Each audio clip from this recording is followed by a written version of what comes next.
Hi everyone. जैसा कि हम लोग पिछली बार बीकॉम पार्ट 3 वाले क्लास के लिए जो आपको पेपर्स बताने थे, उसी के क्रम में यहाँ पे बोर्ड पे मैंने कुछ लिखा हुआ है। आप देखिए क्या क्या आपको दिखाई दे रहा है। सबसे पहले यहाँ से शुरू करते हैं, बीकॉम पार्ट 3। ठीक है, इसमें से कुछ वो पोर्शन है जो मैं पिछली बार बता चुका हूँ, फिर भी उसके बाद आप सुन लीजिए एक बार में इकट्ठा। बीकॉम पार्ट 3 में इधर लिखा हुआ है कंपलसरी पेपर्स। समय बचाने के लिए आप लोगों का मैंने एक बार में सब ये लिख दिया है ताकि आपको डिस्क्राइब करके बता सकें। तो सबसे पहले मैंने यहाँ लिखा कंपलसरी पेपर्स, या उससे भी पहले आ जाएं तो बीकॉम पार्ट 3। बीकॉम पार्ट 3 में कंपलसरी पेपर्स मतलब अनिवार्य प्रश्न पत्र कौन कौन से हैं। इसमें दो ग्रुप है, ग्रुप ए, ग्रुप बी। ये दोनों ग्रुप आपको कंपलसरी है और इन दोनों ग्रुप में कुल मिला के 4 पेपर आपको पढ़ना है। ग्रुप ए में पहला पेपर कारपोरेट अकाउंटिंग और दूसरा पेपर है ऑडिटिंग। कारपोरेट अकाउंटिंग, ऑडिटिंग, ये 2 पेपर हो गए। ग्रुप बी में आप आ जाएंगे तो ये मनी एंड फाइनेंशियल सिस्टम है और information technology and it's implications in business. Money and financial system third paper. Fourth paper का नाम है information technology and it's implications in business. 4 paper compulsory paper पहले से आपको पता थे क्योंकि पिछली बार मैंने ये पोस्ट किया हुआ आपको। ठीक, अब आते हम लोग इधर, साइड चेंज करते हैं। बीच वाले पोर्शन में और राइट साइड वाले पोर्शन में, इन पूरे हिस्सों में ऑप्शनल के बारे में ही लिखा हुआ है। जो ऑप्शनल पेपर्स है उसके ब्रैकेट में मैंने लिखा है दैट इज ग्रुप सी। ए हुआ, बी हुआ, ग्रुप ए ग्रुप बी, ये दोनों ग्रुप अगर हो गए तो ग्रुप अब अगला जो आता है वो सी का। इस सी वाले ग्रुप में आपके जो पेपर्स हैं उनके पहले नोट लिखा हुआ है। और ये नोट क्या लिखा है मैंने, choose any one group of the followings. निम्नलिखित में से, अब वो उधर भी चला जाएगा, निम्नलिखित में से कोई एक समूह का चयन आपको करना है। जैसे ही आप किसी एक ग्रुप को ऑप्ट करेंगे वैसे ही दोनों पेपर आपको मिल जाएंगे। मतलब 2 पेपर आपको नहीं लेने हैं, आपको एक ग्रुप लेना है और आपको मिल जाएगा। जो मैंने फिर से वही बात कि पिछली बार बताया था। लेकिन आप में से कितने लोग इसके बारे में ढूंढ पाए, ये मेरा हर बार का काम होता है कि कुछ दिन का बच्चों को समय दे देता हूँ पार्ट 3 वालों को, ताकि वो अपनी मेहनत से कुछ खोज पाएँ कि कौन सा पेपर उनका है कौन सा पेपर नहीं है, उस हिसाब से ही वो काम कर पाते हैं। तो ये जो ग्रुप आपको दिखाई दे रहा है, इस ग्रुप सी में आपको दिखेगा group C1, group C2, group C3, group C4, group C5। मतलब ग्रुप सी ही है, लेकिन ग्रुप सी में कुल 5 ग्रुप हैं। ग्रुप सी में कुल 5 ग्रुप हैं और यही ग्रुप के नाम आज आपको बताने थे। और ये जो ग्रुप के नाम हैं इनमें क्या क्या आएंगे, C1 में 5 नंबर 6 नंबर। क्यों 5 और 6? क्योंकि 4 हो चुका है सीरियल से, तो सीरियल से आपको 5वां पेपर और 6ठा पेपर अब क्या मिलने वाला है। 5वें पेपर का नाम फाइनेंशियल मैनेजमेंट और 6ठे पेपर का नाम मैनेजमेंट अकाउंटिंग। ये है ग्रुप C1। अगर आप में से किसी एक बच्चे ने ले लिया तो उसका 2 पेपर ये हो गया। बाकी इधर आपको जानने की भी ज़रूरत नहीं है। लेकिन जो बच्चा यहाँ से सेटिस्फाइड नहीं हुआ, he or she doesn't want choose this group, in this situation you have to go further papers. What are the papers? As per group C2, 5th and 6th principles of marketing and international marketing. 5वां paper principles of marketing और 6ठा paper है international marketing. अब अगर आप में से कोई बच्चा C1 नहीं लिया, C2 ले लिया, तो भी उसका काम खत्म, उसे आगे फिर से नहीं जानना है। लेकिन फिर भी अगर वो C1 C2 नहीं लेता है, कहता है सर और आगे जानना है, आगे और क्या मिल सकता है, कहीं उस पेपर में कुछ और अच्छा मिल जाए तो हम उसको ले लेते हैं। चलो भाई अच्छी बात है, बढ़िया बात है, चलते हैं अगले ग्रुप पे, क्योंकि यूनिवर्सिटी जब आपको ऑप्ट करने के लिए दे रही है तो हमें जानना भी चाहिए, चूज भी करना चाहिए। इट्स योर राइट, ये आपका अधिकार है। तो ग्रुप सी में जो थर्ड आता है, इस थर्ड में ग्रुप सी का जो 5वां पेपर है ये है फंडामेंटल्स ऑफ इंश्योरेंस। इंश्योरेंस का नाम काफ़ी सुना होगा आपने। तो देखिए ये क्या कहता है, फंडामेंटल्स ऑफ इंश्योरेंस, बीमा के तत्व। और ये जो पेपर है इंडियन बैंकिंग सिस्टम, भारत की जो बैंक की प्रणाली है, व्यवस्था है, उसके लिए, यानी 5 नंबर में ग्रुप सी थर्ड में 5 नंबर और 6 नंबर फंडामेंटल्स ऑफ इंश्योरेंस और इंडियन बैंकिंग सिस्टम। फिर से वही बात, किसी ने ऑप्ट किया तो आगे की ज़रूरत नहीं है, लेकिन नहीं ऑप्ट किया तो फिर से आगे बढ़ते हैं। ग्रुप सी फोर्थ, यानी चौथा जो नंबर आता है सी में, वो 5वें और 6ठे पेपर के लिए क्या है, इंटरनेट। सभी लोग जानते होंगे ये पढ़ाई हमारी उसी के थ्रू हो रही है। इंटरनेट का ही रोल है कि हम घर बैठे पढ़ा पा रहे हैं और आप घर बैठे पढ़ पा रहे हैं। This is an important part. Internet and world wide web, जिसको सामान्य तौर पे हम लोग शॉर्ट में www यूज़ करते हैं। कोई भी साइट स्टार्ट करने से पहले www डॉट लगा करके आगे बढ़ते हैं। तो ये internet and world wide web एक पेपर है पूरा। और अगला पेपर है essentials of e commerce. E commerce में भी आप ढेर सारा जानते होंगे, जैसे देखते होंगे आप कोई सामान आप फ्लिपकार्ट से खरीद रहे हैं, पेटीएम मॉल से खरीद रहे हैं या अमेज़ॉन से खरीद रहे हैं, किसी से भी। तो ऐसी कंडीशन में ये देखिए ई कॉमर्स का रोल आता है। Essentials, what are the necessary starting benefit, जो बेसिक्स हैं क्या हैं वो। तो ये 4 यानी ग्रुप सी 4 में 5वां और 6ठा पेपर हो गया internet and world wide web, और 6ठा पेपर हो गया इसेंशियल्स ऑफ ई कॉमर्स। हो गए? अगर यहाँ से लिया तो ठीक, नहीं लिया तो अभी एक होप और बची है, but it is last. What is group C 5th, 5 number 6 number. 5 number में आता है ह्यूमन रिसोर्स मैनेजमेंट। HR का नाम आपने सुना होगा, काफ़ी आजकल प्रचलन में है, प्राइवेट सेक्टर्स में बहुत काफ़ी इसका रोल रहता है, इम्पोर्टेंस रहता है। जो वर्किंग लोगों की होती है उसके लिए HR काफ़ी इम्पोर्टेंट फैक्टर होता है। तो ह्यूमन रिसोर्स मैनेजमेंट, यानी वहाँ पे क्या प्रबंध प्रणाली होनी चाहिए, कैसे क्या व्यवस्था होना चाहिए, क्या सिस्टम काम करता है। तो this is human resource management. And the last paper is industrial relations, part 2 आप पढ़ के आए हैं। इंडस्ट्रियल लॉ आपने पढ़ा होगा, लेकिन यहाँ पे इंडस्ट्रियल लॉ नहीं पढ़ना है, इंडस्ट्रियल रिलेशंस पढ़ने हैं। वैसे तो सारी बातें केवल पेपर के नाम से नहीं समझी जा सकती हैं, जबकि उनके कंटेंट को जानने के लिए हमें उनके सिलेबस के बारे में पढ़ना ज़रूरी होता है। इसलिए जब भी आपको कोई पेपर पढ़ना हो तो उसका सिलेबस फाइंड आउट करिए, और ये सिलेबस आपको अपनी विश्वविद्यालय की साइट पे ज़रूर मिलता है। और ये जो अगर ऑलमोस्ट इसी साइट वाले हैं तो अपने अपने यूनिवर्सिटी का नाम डाल लीजिए vbspu.ac.in करके, या फिर अगर आप किसी अदर यूनिवर्सिटीज़ से हैं तो उसका डालिए। ज़्यादातर साइट्स के पेपर सिलेबस मिलते जुलते हैं। फ़िलहाल जैसा लोग बनाने की कोशिश किए हैं कि यूपी में यूनिफाइड सिलेबस कर दिया गया या ये कर दिया गया वो कर दिया गया, फिर भी हर स्टूडेंट को अपना अपना सिलेबस फाइंड आउट करना चाहिए। ये पेपर्स हैं।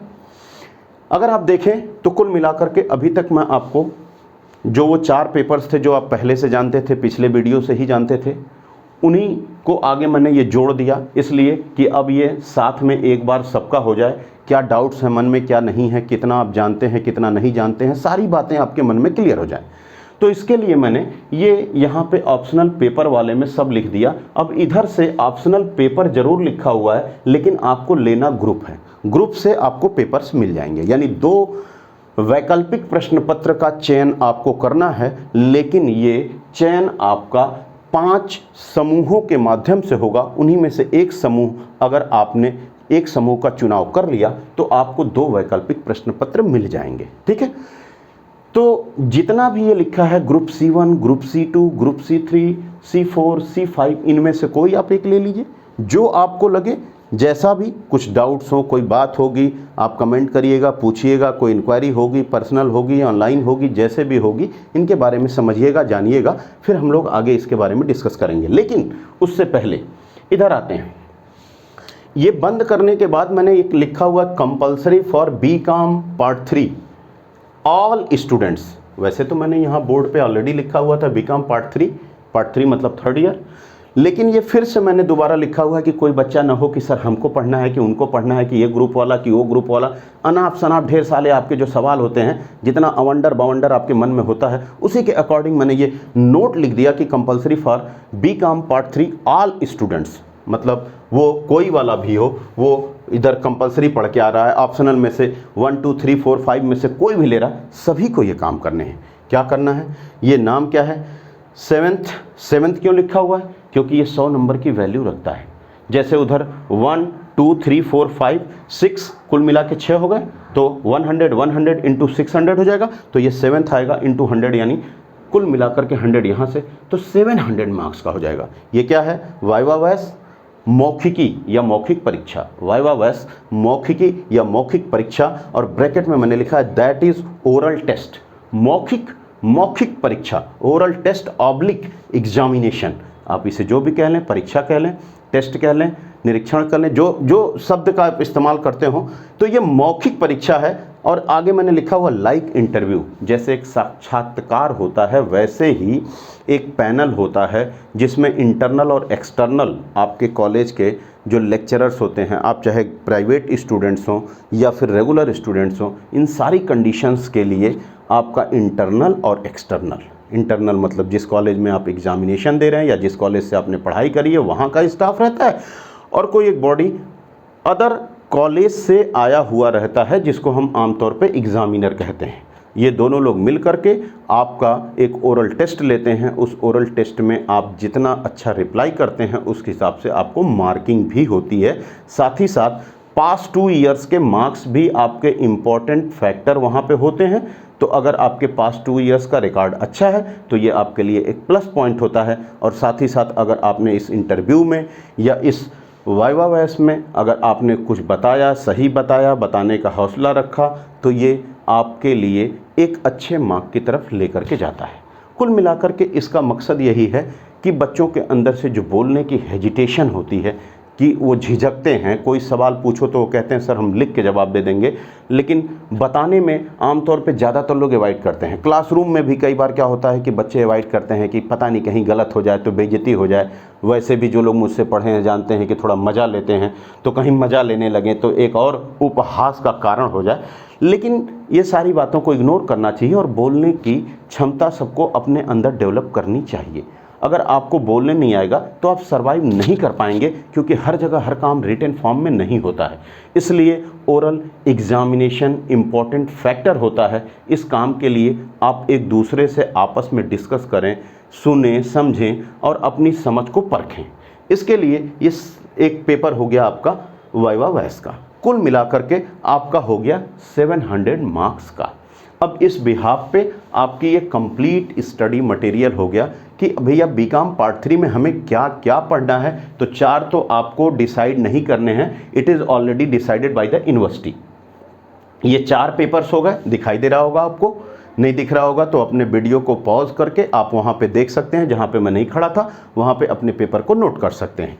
इसके बाद ये ऑप्शनल पेपर्स हैं, सारे दिख रहे हैं आपको। इन ऑप्शनल पेपर में से जो आपको अच्छा लगे हाँ, ये ज़रूर है कि मैं आपको बता देता हूँ कि ये जो C1 है इसमें जो फाइनेंशियल मैनेजमेंट और मैनेजमेंट अकाउंटिंग का पेपर है ये न्यूमेरिकल पेपर है, दोनों के दोनों न्यूमेरिकल पेपर हैं।